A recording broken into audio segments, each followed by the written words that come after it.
Bismillahirrahmanirrahim. Assalamu alaikum dear students. This is Sumaira Mumtaz from Intermediate Chemistry channel, and today we are going to solve the MCQs related to chapter 1 first year chemistry. So let's start. Question number 1 is the volume occupied by 8 grams of oxygen at standard temperature and pressure is.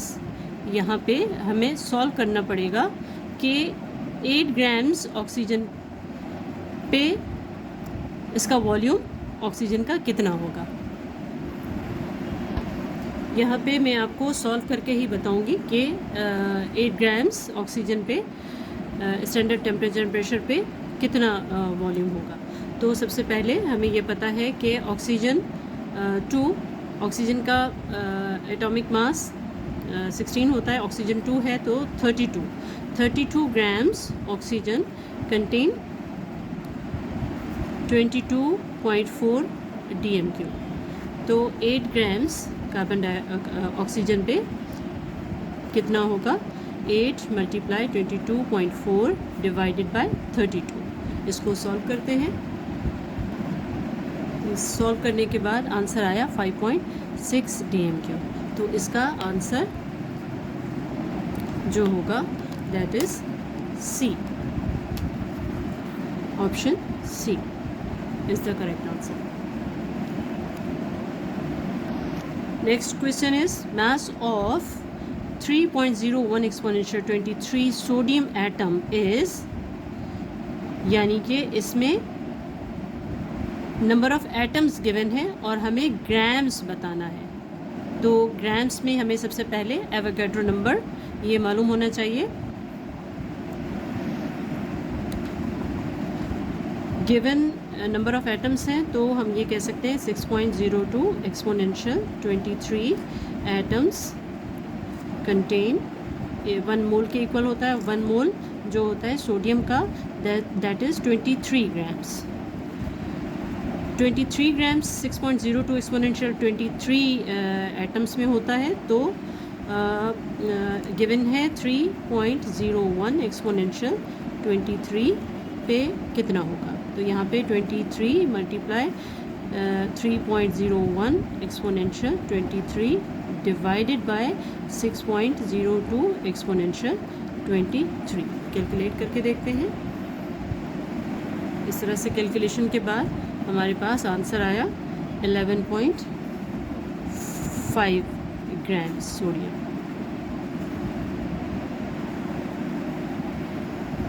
यानी हमारा answer है 11.5 grams.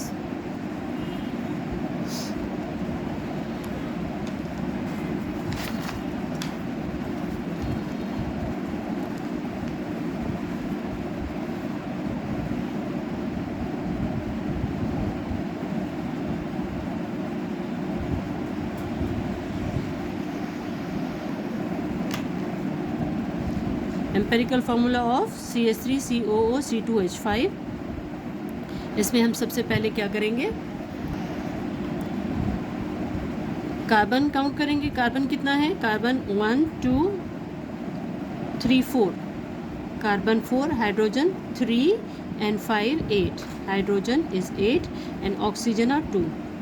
तो इसको simplest form में 2 से divide करेंगे. 2 common है सब में, तो ये हो जाएगा C2H4NO. तो हमारे पास ये ऑप्शन मौजूद है. इसको हम question number 5, which of the following has 3 significant figures.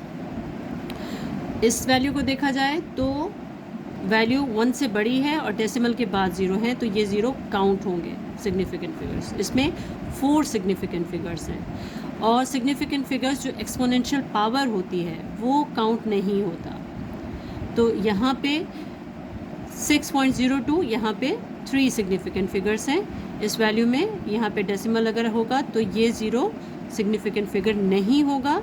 तो ये इसमें सिग्निफिकेंट फिगर्स 2 हैं, जबकि इसमें भी सिग्निफिकेंट फिगर्स 2 हैं क्योंकि एक्सपोनेंशियल पावर काउंट नहीं होता.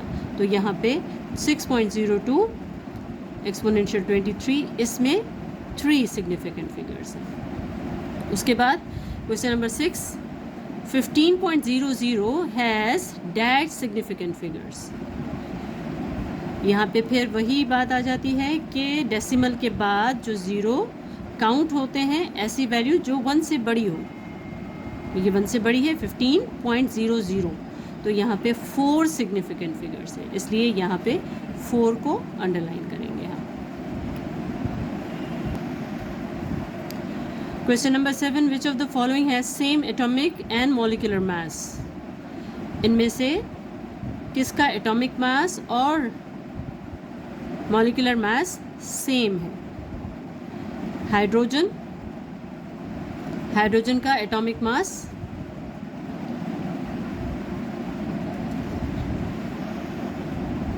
हाइड्रोजन एटम की सूरत में इसका एटॉमिक मास 1 होगा, और अगर मॉलिक्यूल की सूरत में देखा जाए तो ये H2, इसका मॉलिक्यूलर मास 2 हो जाएगा।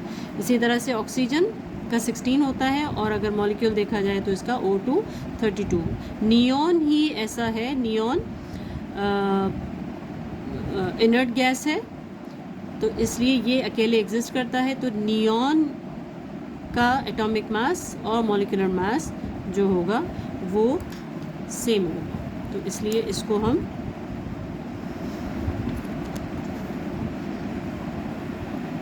अंडरलाइन कर लेंगे। Question number 8, the mass of carbon dioxide is dash if it's occupied volume is 11.2 dm³। यानी कि कार्बन डाइऑक्साइड का मास कितना होगा अगर उसका वॉल्यूम 11.2 dm³ है। यहाँ पे फिर हमें कैलकुलेट करना पड़ेगा, और हम इसको कैलकुलेट इस तरह से करेंगे कि 22.4 हमें पता है कि 22.4 dm³ at STP, standard temperature and pressure, contain carbon dioxide का होता है 44 ग्राम्स। तो 11.2 dm³ इज गिवन, 11.2 dm³ पे कितना होगा, तो 11.2 मल्टीप्लाई 44 डिवाइडेड बाय 22.4। तो यहाँ पे इसको कैलकुलेट करके देखते हैं। इसको कैलकुलेट किया, हमारे पास आंसर आया 22 ग्राम्स। तो यहाँ पे 22 ग्राम्स को हम अंडरलाइन कर लेंगे। 22 grams of carbon dioxide contain 11.2 dm³ volume. Question number 9, which of the following contain more number of molecules. यानी कि इनमें नंबर ऑफ मॉलिक्यूल्स किसके ज़्यादा होंगे। यहाँ पे SO2 को देखा जाए, SO2 जो है इसका एटॉमिक मास 32 होता है, ऑक्सीजन का 16 and 16 32, तो ये 64 हो गया। यानी कि इसमें 6.02 एक्सपोनेंशियल 23 मॉलिक्यूल्स होते हैं। और इसका देखा जाए तो carbon is 12 and hydrogen is 4, 12 and 4 is equal to 16, तो यहाँ पे 2 मोल्स हो जाएंगे। यानी 6.02 एक्सपोनेंशियल 23 मल्टीप्लाई बाय 2, यहाँ पे मल्टीप्लाई बाय 2 होगा, यानी नंबर ऑफ मॉलिक्यूल्स ज़्यादा हो जाएंगे। और 32 ग्राम्स ऑक्सीजन, ऑक्सीजन का एटॉमिक मास इतना ही होता है, तो ये 1 मोल है। और नाइट्रोजन, नाइट्रोजन होता है 14 + 3 17, तो ये भी 1 मोल है, ये भी 1 मोल है, ये भी 1 मोल है, ये सिर्फ 2 मोल है। तो 2 मोल्स के नंबर ऑफ मॉलिक्यूल्स ज़्यादा होंगे, इसलिए हमारे पास जो गिवन है उसमें इसके नंबर ऑफ मॉलिक्यूल्स ज़्यादा होंगे, जो कि मीथेन।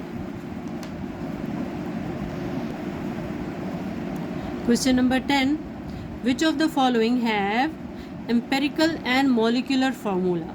यानी कि ये कुछ मॉलिक्यूल्स गिवन हैं, और इसमें हमें ये बताना है कि किसका एम्पेरिकल फार्मूला भी होगा और मॉलिक्यूलर फार्मूला भी होगा। तो इसमें हमें ये देखना पड़ेगा कि कौन सा मॉलिक्यूल सिंप्लीफाई हो सकता है। ये सिंपलेस्ट फॉर्म में, यानी इसके जो नंबर ऑफ एटम्स हैं डिवाइड हो सकते हैं। ये डिवाइड नहीं हो सकते क्योंकि ये दोनों हो सकते हैं, ये नहीं हो सकता। ये दोनों हो सकते हैं, ये नहीं हो सकता। ये नहीं हो सकता। सिर्फ C6H6, इसको अगर हम 6 से डिवाइड करेंगे तो हमारे पास एम्पेरिकल फार्मूला CnH आ जाएगा। तो हमारे पास जो बेंजीन है C6H6, इसके एम्पेरिकल फार्मूला भी है और मॉलिक्यूलर फार्मूला भी है, इसलिए हम इसको अंडरलाइन करेंगे।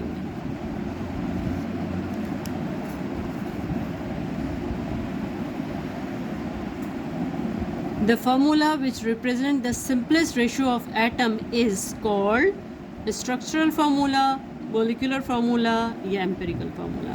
आप सबको पता होगा ये empirical formula है। Simplest ratio of atoms is known as empirical formula। Question number 12. Very small and larger quantities are expressed in terms of exponential notation, significant figures, logarithm और mole। तो इसमें इसको exponential notation, large quantities या smaller quantities को हम exponential notations में लिख सकते हैं, यानी कि वो exponential power हो जाती है। अगर बड़ी क्वांटिटीज़ हैं, लार्जर क्वांटिटीज़ हैं, तो वो एक्सपोनेंशियल पावर प्लस में होगी, और अगर बहुत स्मॉल क्वांटिटीज़ हैं तो वो एक्सपोनेंशियल पावर नेगेटिव में होगी। Question number 13. The ratio of molecular mass to empirical mass of a compound having empirical formula C3H4n is 2. The molecular formula will be, in molecules में से कौन सा होगा? क्या पूछ रहे हैं कि रेशियो मॉलिक्यूलर मास और एम्पेरिकल मास 2 है, किसका? इसका, इस एम्पेरिकल फार्मूला का। तो हमारे पास जो मॉलिक्यूलर फार्मूला होगा वो कौन सा होगा? तो 2 से हम इसको डिवाइड कर, मल्टीप्लाई कर लेंगे। 2 मल्टीप्लाई C 6 हो गया, और H के साथ, H4 के साथ मल्टीप्लाई होके 8 हो गया, और N2 हो गया। C6H8N2। तो ये हमारे पास इसका मॉलिक्यूलर फार्मूला ये है।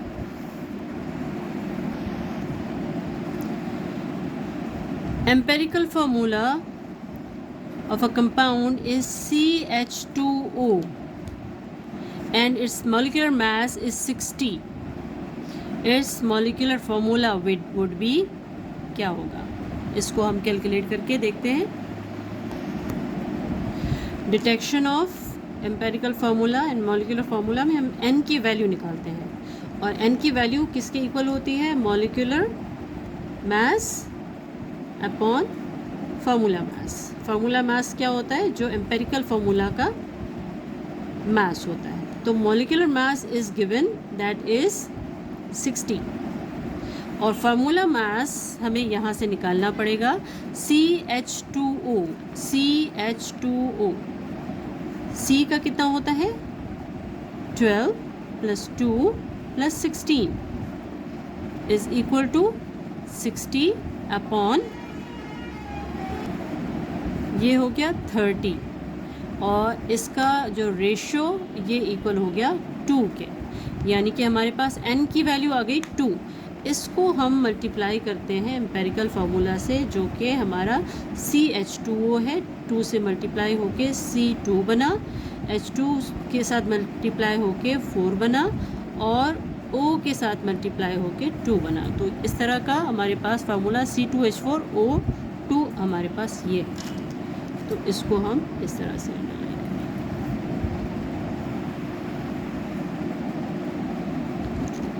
Question number 15. The exponential form of 0.0068 is, इसको एक्सपोनेंशियल पावर में लिखना है, एक्सपोनेंशियल नोटेशन के साथ लिखना है।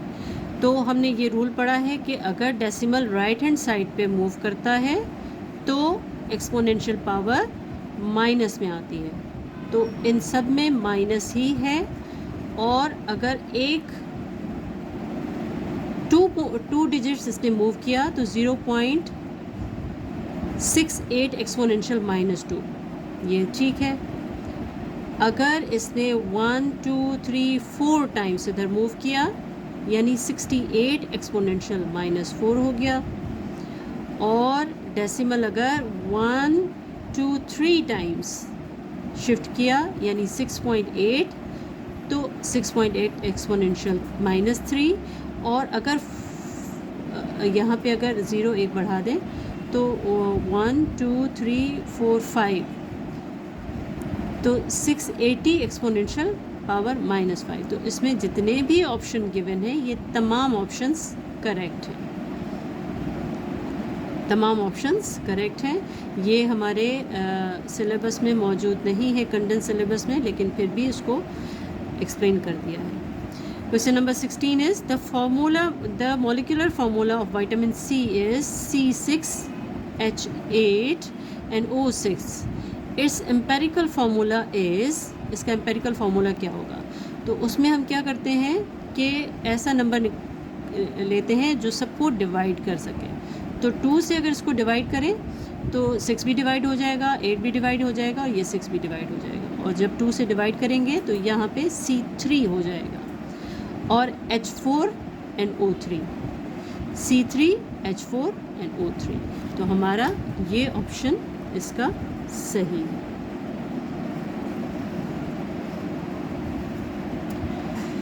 $18 kg of water contain 18 moles, 108 moles या 180 मोल्स या 1000 moles.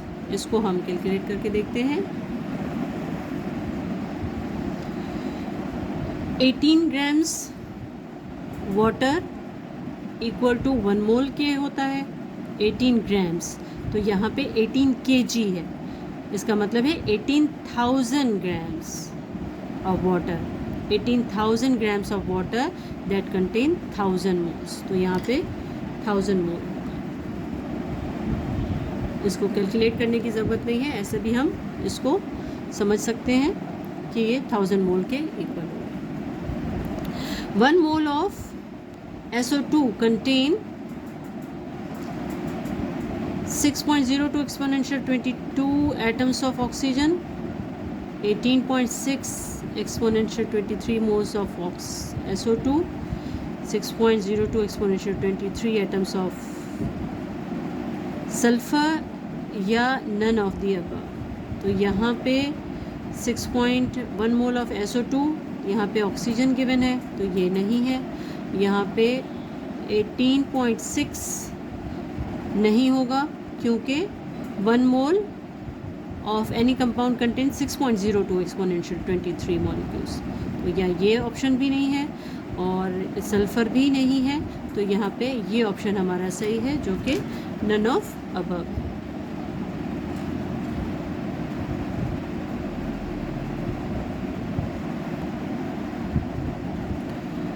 Question number 19, which of the following contain the same number of atoms as 12 grams of magnesium? यानी किसके नंबर ऑफ एटम्स सेम होंगे 12 ग्राम्स ऑफ मैग्नीशियम के जितने? तो magnesium का atomic mass 24 होता है, यानी कि 12 ग्राम्स उसका हाफ है। मैग्नीशियम का एटॉमिक मास 24 है तो 12 ग्राम्स इसका हाफ है। तो हाफ कैल्शियम का देखा जाए तो कैल्शियम का एटॉमिक मास 40 होता है, तो 40 का हाफ हमें देखना होगा। 40 का हाफ 12 नहीं है, 20 ग्राम्स है, 25 नहीं है, 40 ग्राम्स इसका एटॉमिक मास होता है। तो ये 1 मोल होगा या हाफ होगा, मैग्नीशियम का हाफ होगा, तो यहाँ पे कैल्शियम का भी हाफ, उतने ही नंबर ऑफ एटम्स होंगे। यानी कि हमारा आंसर है 20 ग्राम्स ऑफ कैल्शियम।